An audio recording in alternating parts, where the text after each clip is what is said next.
ধরুন আজকে শুভ নববর্ষ, সকাল 10টার দিকে আপনার বন্ধুর সঙ্গে দেখা করার কথা ছিল। আপনার বন্ধু নির্দিষ্ট সময়ে অর্থাৎ 10টার সময় এসে পৌঁছেছে। আপনি 10টার সময় তো যাননি, রাত্রি 10টা বেজে যাবে, আপনি পৌঁছাবেন না। নিশ্চিত আপনার বন্ধু মনে কষ্ট পেয়ে চলে যাবে, ফিরে যাবে, খুব খারাপ ভাববে আপনাকে।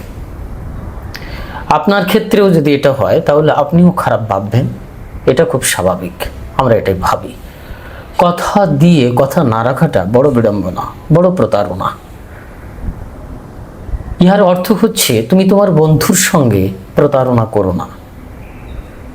তোমার বন্ধুর সঙ্গে যে তুমি সময়টি দিয়েছিলে সেই সময়টার সঙ্গে তুমি প্রতারণা করো না। কারণ আপনি, আমি, তুমি সবাই আমরা সময়ের কোলে শুয়ে আছি, না হলে সময়ের উপরে দাঁড়িয়ে আছি, না হলে সময়ের দ্বারা আমরা অধিকৃত বা নিয়ন্ত্রিত, বা সময় আমাদেরকে গ্রাস করছে, অথচ সময় আমাদেরকে আবার বাঁচিয়ে রেখেছে। ঠিক কেন এই কথাটি বলছি? শুভ নববর্ষ বাংলা অর্থাৎ বঙ্গাব্দ 1433 পড়ল, পহেলা বৈশাখ। আমরা সবাই একে অপরে শুভ নববর্ষ পাঠাচ্ছি, শুভ নববর্ষে প্রণামও পাঠাচ্ছি।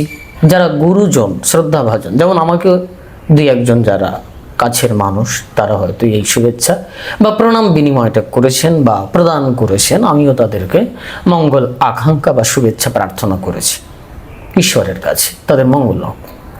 কিন্তু এখানে কি সব শেষ 1433-এর? কারণ 1433 শুভ নববর্ষ যখন আমরা বলছি, তখন 1433 সাল পুরো 12টা মাস নিয়েই কিন্তু এই দিন গণনা হবে।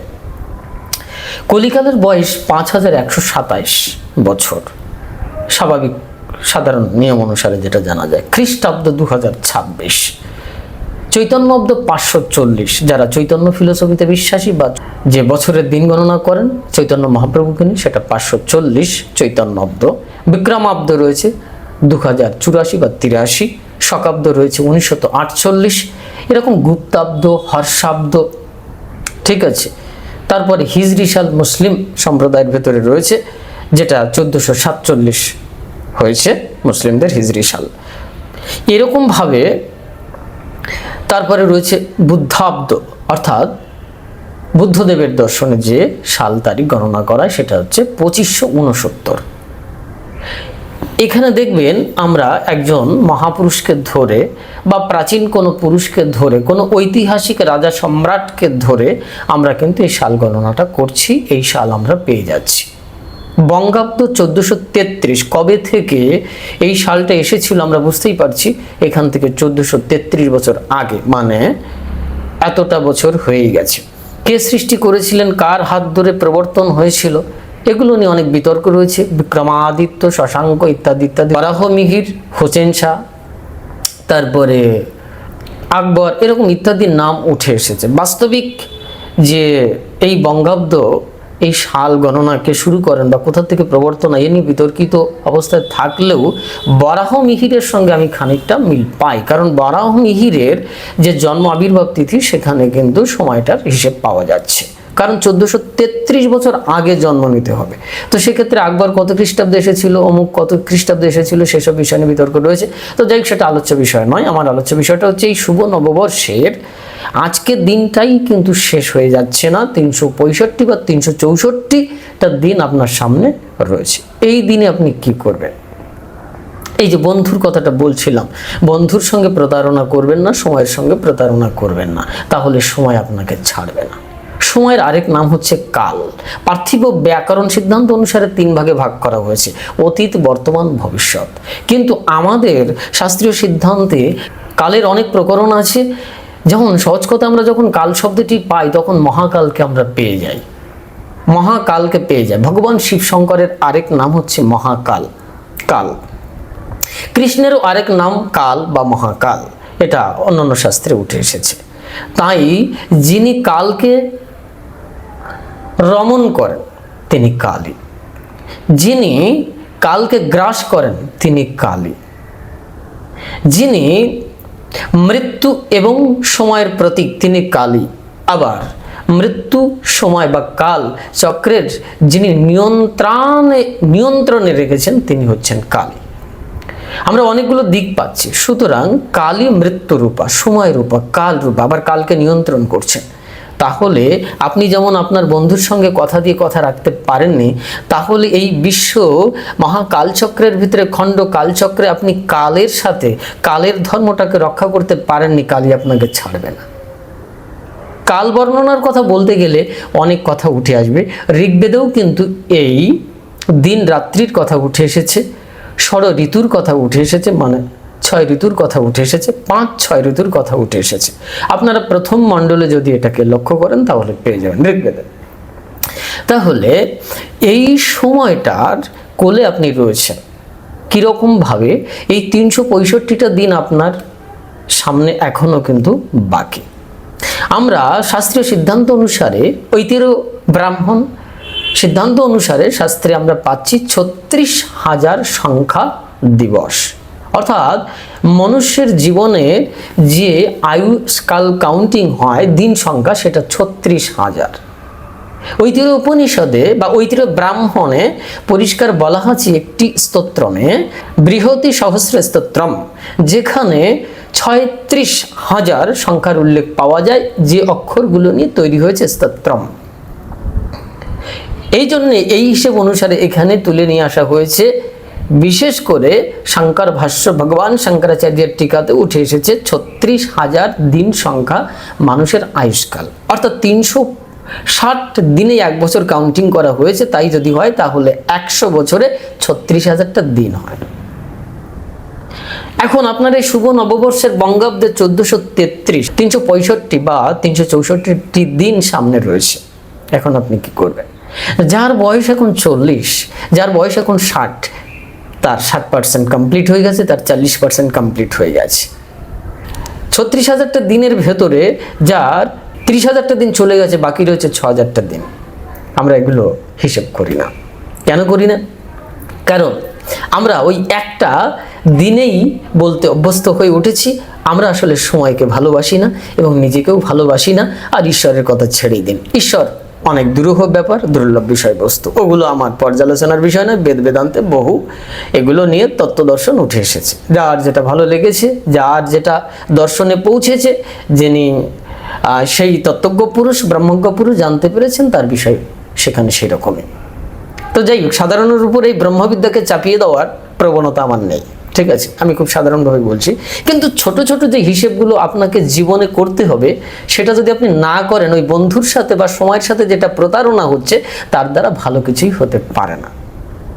যেমন ধরুন, প্রকৃতিতে আমরা পাচ্ছি দিন রাত্রি, ঋগ্বেদে উঠে এসেছে।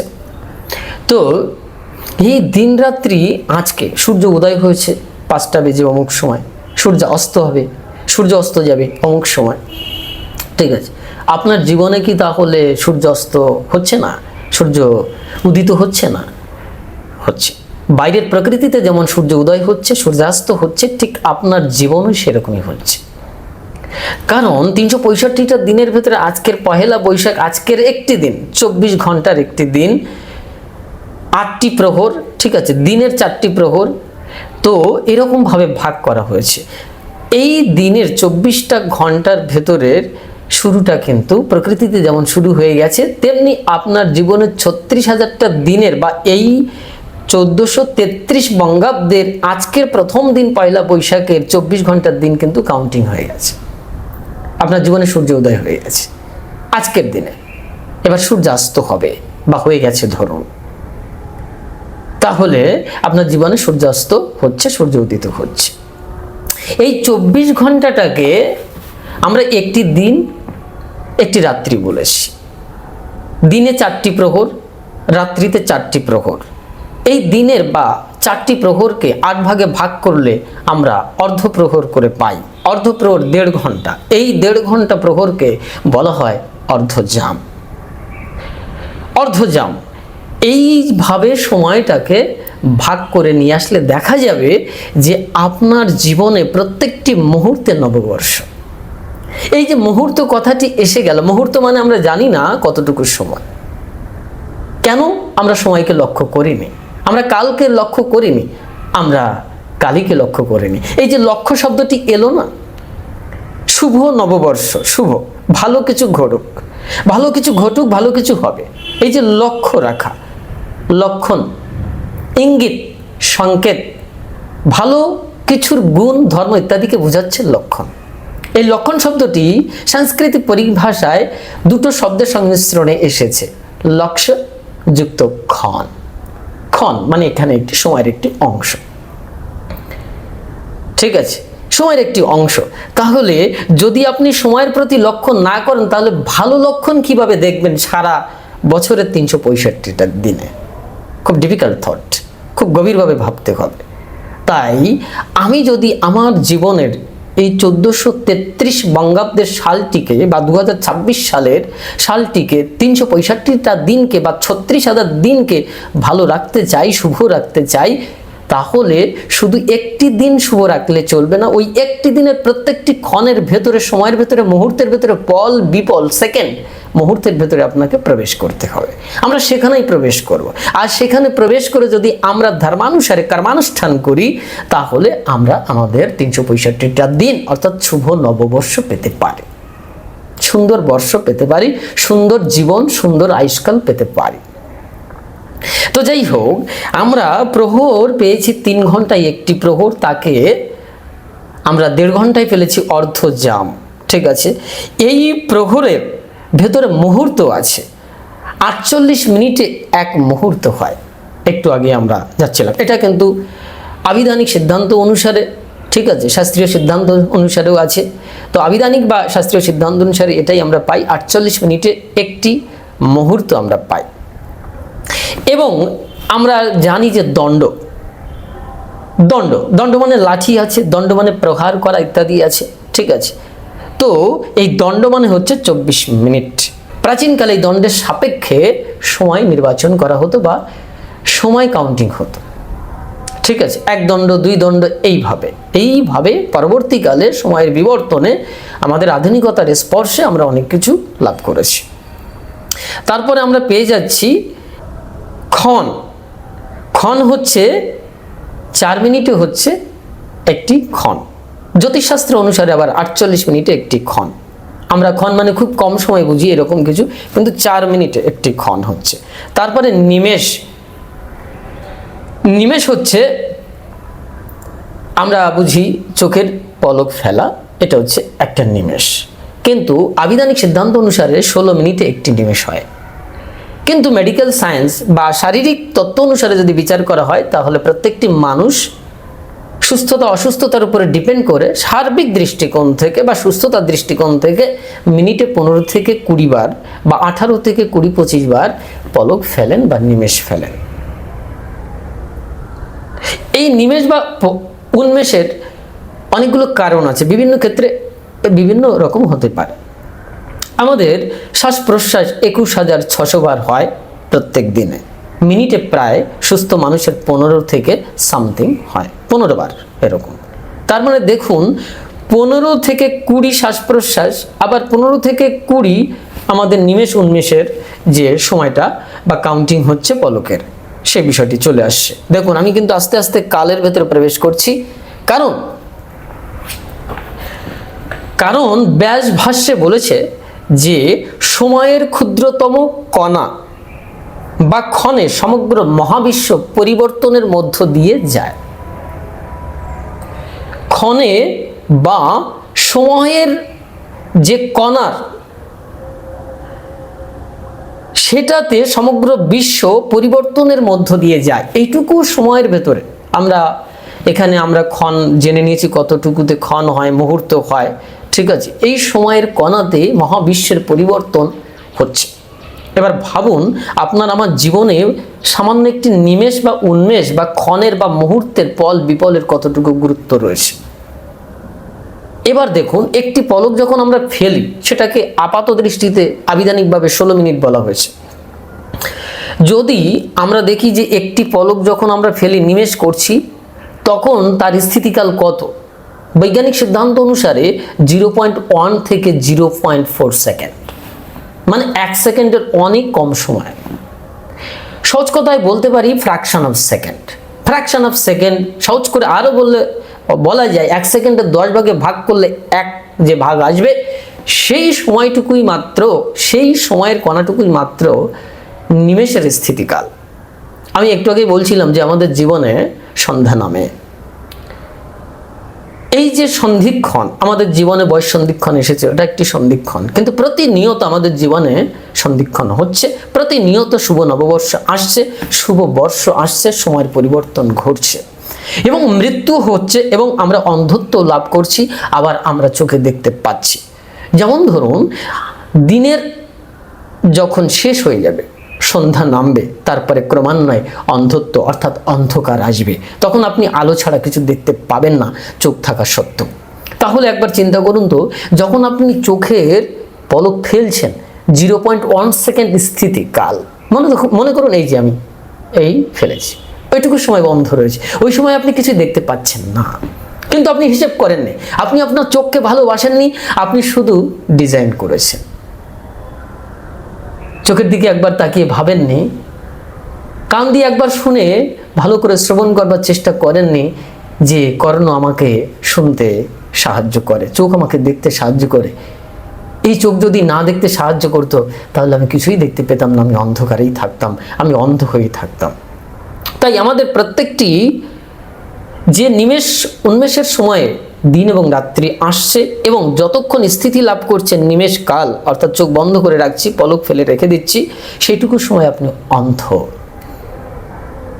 দেখুন তো, বিশ্ব জগতের মহাজাগতিক সংসারের যাহা শক্তি হিসেবে, স্বতন্ত্র শক্তি হিসেবে কাজ করে, মহাশক্তি যাকে আমি সত্তা বলেছি, শাস্ত্র তাকে পরমাত্মা ব্রহ্ম বলেছে, এই কর্ণের ভেতরে এই সত্তাটি অবস্থান করছে, এই চোখের ভেতরে ওই সত্তাটি অবস্থান করছে যে আপনাকে শুনতে দেখতে সাহায্য করছে, কিন্তু আপনি তাকে লক্ষ্য করেননি। ওই যে লক্ষণ, ভালো লক্ষণ আসবে কি করে? লক্ষ্যযুক্ত ক্ষণ, ওই ক্ষণের সাথে ওই নিমেষের ভেতরে আপনি এই লক্ষ্যটা করেননি, তাহলে শুভ নববর্ষ কি করে হয়? এই জন্যে প্রত্যেকটি ক্ষণ মুহূর্তের গুরুত্ব দেওয়ার কথা বলা হয়েছে। যাই হোক, সে তো বুঝলাম যে আমাদের চোখের পলক, নিমেষ, এতক্ষণ, বিপল, এত কিছু জেনে আমাদের 365টা দিন কিভাবে কাটবে, কিভাবে যাবে, কিছুই তো বুঝলাম না। কোনো সারতত্ত্বের আলোচনা কিছুই হলো না। হলো মাঝখানে অনেক পয়েন্টগুলো ধরিয়ে দিয়েছি, সেই পয়েন্টের দিকে লক্ষ্য রাখতে হবে। সেটা কি? আমাদের এই চোখের নিমেষ উন্মেষের সাথে প্রাণবায়ুর সম্পর্ক রয়েছে, অর্থাৎ বায়ুর সম্পর্ক রয়েছে।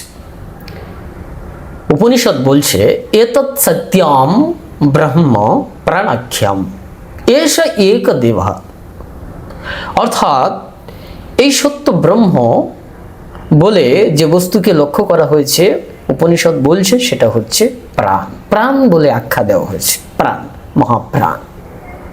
আপনার চোখ আছে, কান আছে, আপনি দেখতে পাচ্ছেন না, শুনতেও পাচ্ছেন না, আপনার শ্বাস বায়ু নেই, আপনাকে মৃত বলা হবে। প্রাণ বায়ু নেই, আপনাকে মৃত বলা হবে। কিন্তু বিশ্ব সংসারে আপনি মরে গেছেন, কিন্তু বায়ুমণ্ডলে বায়ু কিন্তু রয়ে গেছে, হাওয়া রয়েছে, কিন্তু আপনি মৃত। তাহলে সেই কি প্রাণ? ওটা আসলে সত্তা। যে চোখ আপনাকে দেখতে সাহায্য করেছিল, ওই সত্তাটির কারণে ওই সত্তাটি ছিল। ওই কর্ণ শ্রবণ করতে সাহায্য করেছিল, ওই সত্তাটি ছিল। তাই প্রাণাখ্যাম এতৎ সত্যম ব্রহ্ম, এই সত্য বস্তুই হচ্ছে ব্রহ্ম, যাকে প্রাণ বলা হয়েছে, যা সমগ্র দেবতা অপেক্ষা শ্রেষ্ঠ বলা হয়েছে। অবশ্য দেবতাগণ এই মহাপ্রাণের বা প্রাণের বিভূতি বা মহিমা উপনিষদ বলছে। সুতরাং আপনাকে লক্ষ্য করতে হবে আপনার শরীর তত্ত্বের ভেতরে। যখন আপনি ধাপে ধাপে প্রত্যেকটি সময়ের কাল অনুতে যখন আপনি বিচরণ করেন, তখন আপনি সময়ের সাথে চলেন, সময়ের কোলে তখন সত্যিকারে শুয়ে থাকেন। এই বিশ্ব জগতে কালের অনু প্রত্যেকটা মুহূর্তে আমরা গ্রহণ করছি।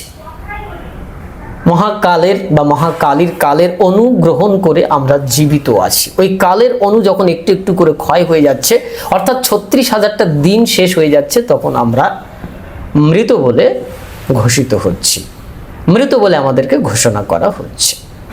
সুতরাং এই যে প্রত্যেকটা মিনিটে 15 বার আমরা শ্বাস প্রশ্বাস গ্রহণ করছি আর ছাড়ছি, যাই বলুন, আর দিনে 24 ঘন্টায় 21,600 বার, এখানেই কালের অনুসম্পর্ক রয়েছে।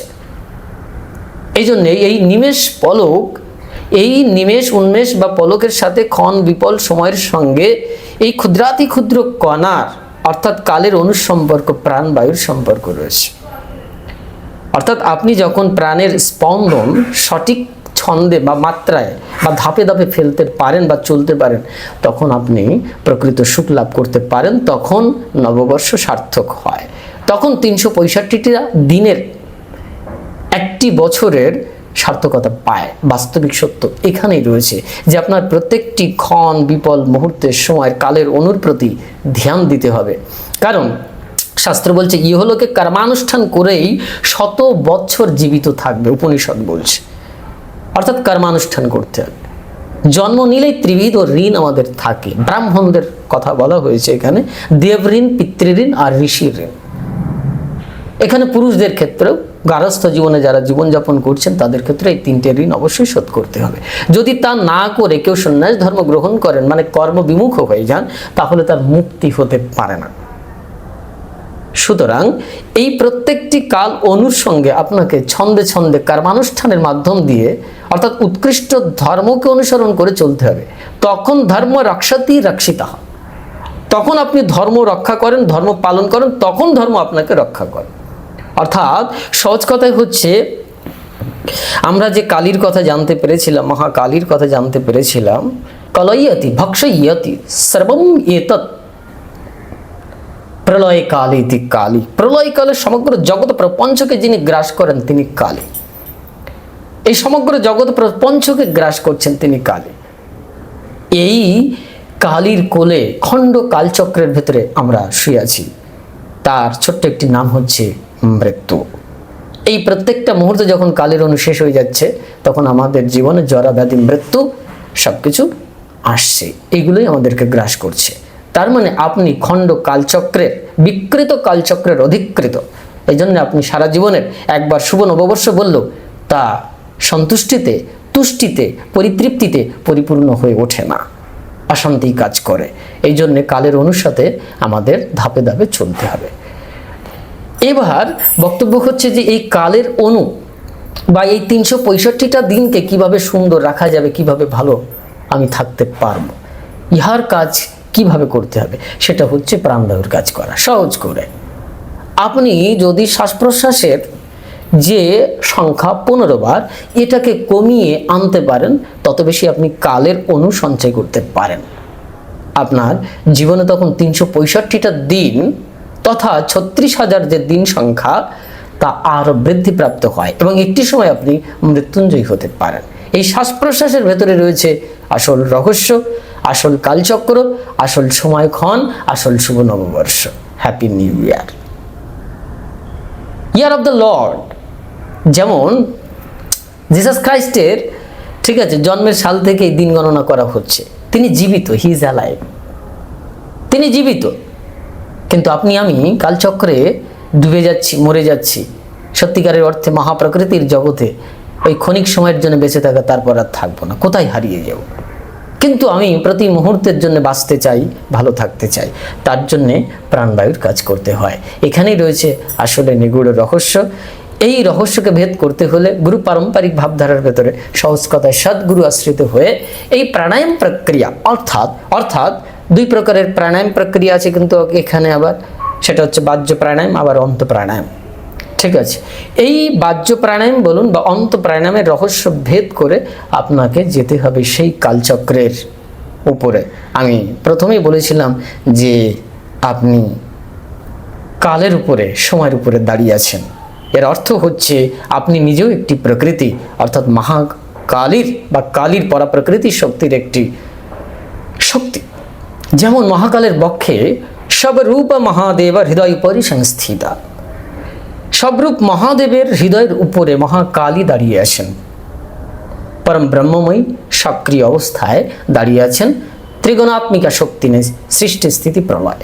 আপনি ঠিক সেই খণ্ডিত কালচক্রের উপরে দাঁড়াতে পারেন, যখন আপনি কালকে নিয়ন্ত্রণ করতে পারেন, তখন আপনি হবেন সত্যিকারের মৃত্যুঞ্জয়ী, তখন আপনি সত্যিকারের হবেন শৈব অর্থাৎ শিবভক্ত, তখন হয়ে উঠবেন আপনি শাক্ত অর্থাৎ শক্তির পুত্র হয়ে উঠবেন সত্যিকারের প্রেমী বৈষ্ণব, বিষ্ণুযুক্ত ইবা, আপনি তখন বিষ্ণুর মতো হয়ে উঠবেন। এটার জন্যে আপনাকে শুভ নববর্ষ শুধু মুখে বললে হবে না, ওই শুভ নববর্ষের একটি বছরের প্রত্যেকটি ক্ষণ সময় কাল অনুর সাথে ছন্দে ছন্দে সঠিকভাবে চলতে হবে, অনুকূল স্রোতে আপনাকে চলার চেষ্টা করতে হবে। কিন্তু জেনে রাখুন, এই বিশ্ব প্রকৃতিতে যা কিছু দেখছেন তা আপনার সবই প্রতিকূলই, বিপরীতেই রয়েছে। এই বিপরীত স্রোতের বিপরীত স্রোতে যখন আপনি পাড়ি দেবেন, অর্থাৎ এই স্রোতের সাথে সংগ্রামে যাবেন, সংঘর্ষে যাবেন, তখন আপনাকে গতি বাড়াতে হবে, অর্থাৎ স্পিড, অর্থাৎ ডায়নামিক তত্ত্ব। এই ডায়নামিক এবং স্ট্যাটিক যদি বৈজ্ঞানিক পরিভাষায় বলা হয় তাহলে অনেক নিগুড় রহস্য আসবে। তাই মহাস্থিতির জগতে যেতে গেলে ডায়নামিক এবং স্ট্যাটিক এই দুটো সত্তাকে নিয়ন্ত্রণ করতে শিখতে হয়, তখন সত্যিকারের আমরা প্রকৃত সময়কে অবলম্বন করতে পারি, তখন সত্যিকারের কালই প্রকৃতি সত্তার অবিচ্ছিন্ন অংশ হয়ে উঠতে পারি, অবিচ্ছিন্ন সত্তা হয়ে উঠতে পারি। যে সত্তা আপনাকে প্রতিনিয়ত বাঁচিয়ে রেখেছে, যে সত্তা আপনাকে স্বপ্ন দেখাচ্ছে, যে সত্তা আপনাকে দেখতে সাহায্য করছে, শ্রবণ করতে সাহায্য করছে, যে সত্তার জন্যে আপনার অস্তিত্ব এখন রয়েছে, ওই সত্তাটি যখন নির্লিপ্ত হবে, নিষ্ক্রিয় হবে, যাই বলুন, নির্গুণাতীত অবস্থায় যাবে বা নির্গুণে যাবে, তুরীয় অবস্থায় বা তুরীয়াতীত অবস্থায় যাবে, তখন আপনার অস্তিত্ব কিন্তু খুঁজে পাওয়া যাবে না। তাই আসল আমাদের অস্তিত্ব হচ্ছে প্রাণাক্ষম, অর্থাৎ সত্যম ব্রহ্ম প্রাণাক্ষম। এই প্রাণই হচ্ছে পরম সত্য বস্তু, আর ওই প্রাণের স্থূল রূপ হচ্ছে বায়ু। ওই বায়ুকে নিয়ন্ত্রণ করতে জানলে সত্যিকারের সার্থক জীবন আমরা লাভ করতে পারি।